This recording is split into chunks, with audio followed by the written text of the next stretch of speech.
ছিল, কিন্তু তার মধ্যে যোসেফকে সে সবচেয়ে বেশি ভালোবাসত। যোসেফকে সে উজ্জ্বল রঙের একটা বিশেষ পোশাক দিয়েছে।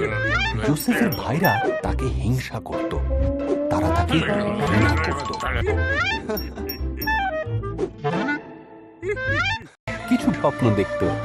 সে বলল, স্বপ্নে আমরা গমের আঁটি বাঁধছিলাম, তোমাদের বাঁধা গমের আঁটি আমার বাঁধা গমের আঁটির কাছে মাথা নিয়েছিল।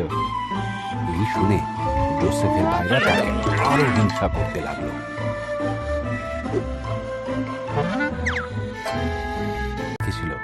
সূর্য, চন্দ্র এবং 11টি তারা আমার সামনে নতজানু হয়েছে। তার বাবা আর ভাইয়েরা অভিযোগ করলো, তুমি কি বলতে চাও? তুমি আমাদের শাসন করবে?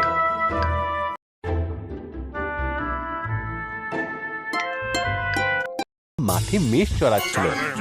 তারা দূর থেকে যোসেফকে আসতে দেখলো। তারা যোসেফকে হত্যা করার পরিকল্পনা করলো এবং তার সমস্ত স্বপ্নকে শেষ করতে চাইল। আমাদের ভাইকে হত্যা করা অন্যায় হবে, বরং এই পরিত্যক্ত কুয়োর মধ্যে একে ফেলে দেওয়া যাক।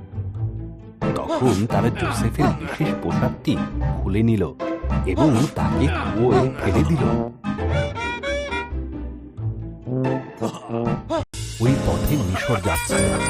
জিহুদা বলল, আমরা যোসেফকে দাস হিসেবে ইসমাইলীয়দের কাছে বিক্রি করে দিই। সুতরাং তারা যোসেফকে 20টি রৌপ্য মুদ্রার বিনিময়ে বিক্রি করে দিল। তার পোশাকটিকে ছাগলের রক্তে ডুবিয়ে যাকবকে দেখালো। আমার পুত্র মৃত, এই বলে যাকব খুব কাঁদল। ইতিমধ্যে যোসেফকে মিশরে নিয়ে যাওয়া হলো, কিন্তু ঈশ্বর যোসেফের সাথেই ছিলেন।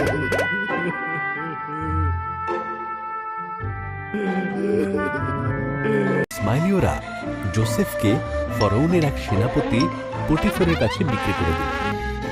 ঈশ্বর যোসেফকে আশীর্বাদ করলেন এবং সে জীবনে প্রতিষ্ঠিত হল। পটিফার তার গৃহে দেখাশোনার দায়িত্ব যোসেফকে দিল। যত্ন সহকারে সেবা করত।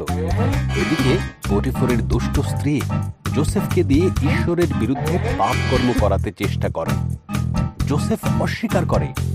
তখন সে মিথ্যা বদনাম দেয়। পটিফার স্ত্রীর কথা বিশ্বাস করে এবং যোসেফকে কারাগারে বন্দী করে।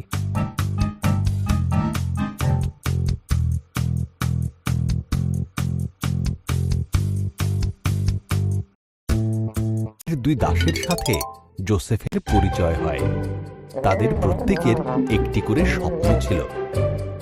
ঈশ্বর যোসেফকে সেই সব স্বপ্নের অর্থ দেখান। যোসেফের ব্যাখ্যা সত্য বলে প্রমাণিত হল। পানপাত্রবাহক ছাড়া পেল আর রুটি নির্মাণকারীর ফাঁসি হল। ফরৌন দুটো দুঃস্বপ্ন দেখল। পানপাত্রবাহক যোসেফের কথা মনে করল এবং সে ফরৌনকে সব কথা জানাল। তখন ফরৌন যোসেফকে ডেকে পাঠালো এবং তার স্বপ্নের কথা বলল। এর অর্থ যোসেফকে দেখালেন। যোসেফ বলল, 7 বছর প্রচুর শস্য উৎপাদন হবে, তাই প্রচুর শস্য মজুত করে রাখতে হবে, কারণ তার পরের 7 বছর দুর্ভিক্ষ হবে। তো ফরৌনকে মুগ্ধ করল। সুতরাং সে যোসেফকে সমস্ত খাদ্যশস্য মজুত করার দায়িত্ব দিল। ফরৌন ছাড়া সেই সময় যোসেফের থেকে ক্ষমতাবান আর কেউ ছিল না।